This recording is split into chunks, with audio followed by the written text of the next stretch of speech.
Hey there, welcome back to Inside. I'm Rachel Berry, and welcome back to our show. Of course, you guys are on quite a lot. We have so much to talk to. So first off, Heather, what are we chatting about today? So we're going to continue our conversation about pensions a little bit because there's a lot of options with them. So we wanted to talk about when you only have the monthly income as the option or the only choice, there's a lot even in that to choose from. So they don't make anything easy, of course. So they're going to give you a lot of options. So people come in a lot and they're saying, hey, what am I supposed to do with this? There's a single life, there's a joint life, there's like 5 different joint life options to cover my spouse at different rates. There's something called period certain. What am I supposed to do here? Because some of them look a lot more attractive than other ones because you're like, hey, well, this one's going to pay me a certain amount per month, but this one, it's a very different number. And what's the differences and how can it apply to different people? So we'll give an example today about some of those different options and maybe what you might want to pick. But also those options carry other options, if you will. Yeah, so okay. Even the choice that you make, you may want to look at something as a different background to cover your spouse versus taking the pension lump sum. So we were going to give an example today. Caleb's got that example to kind of talk about some of those options and what you may want to consider. Okay. Yeah, that's exactly right. So at least the 2 most common options that people kind of choose between are a single life option and a joint life option. All right, so single life option, if I'm a pensioner, it pays out for my entire life, and when I pass away, it doesn't continue on for my wife, if she's still living. So let's say that option is $2,000 a month, okay, for the rest of my life. The joint option, on the other hand, covers my spouse if I were to pass away. So if she's still living, she continues getting that income.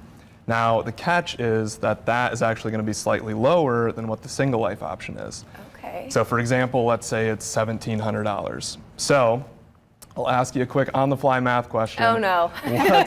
What's the implicit cost there of choosing the joint option over the single life option? You know? One more time, say it again. So the one was $2,000, Yes. second one $1,700. 300. Perfect. Yes, see, All right. my teachers can be proud of me. There you go, we guys love as well. it. So essentially you're going to be paying that kind of $300 a month if you choose the joint option. A lot of people like to do that because they want to cover their spouse in the event that they were to pass away. The issue is that there are certain kind of scenarios where in hindsight it would have been better just to choose the single life option. So for example, if I choose that joint life option and, a week after I choose it, my wife were to pass away, I would be getting that lower $1,700 amount for the rest of my life, and my wife would no longer be covered. So one thing that we look into is, hey, using that implicit cost of that $300, what if we took the single life, and what if we use that $300 to purchase a life insurance policy that sufficiently covers them? So that's kind of an option that never shows up in the pension, but a financial advisor can look into that for you. Yeah, Well, and yeah, go the ahead, benefits Heather. are also tax-free. So there's tax benefits to doing it that way as well.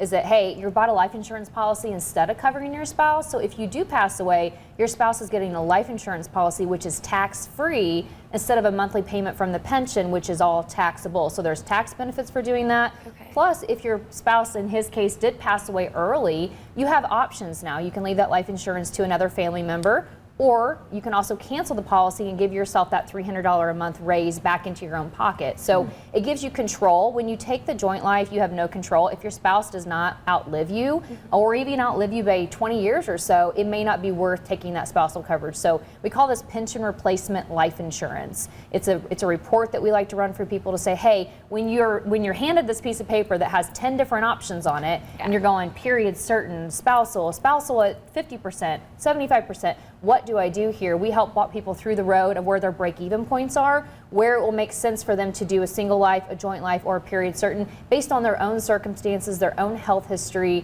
and kind of the longevity that runs in their own families. Absolutely. Well, thank you guys so much for being here. I think you guys answer so many questions that people sometimes just don't want to ask. So I appreciate you all for being here with us today. And of course, if you have any financial questions, call the number on your screen for a complimentary consultation today.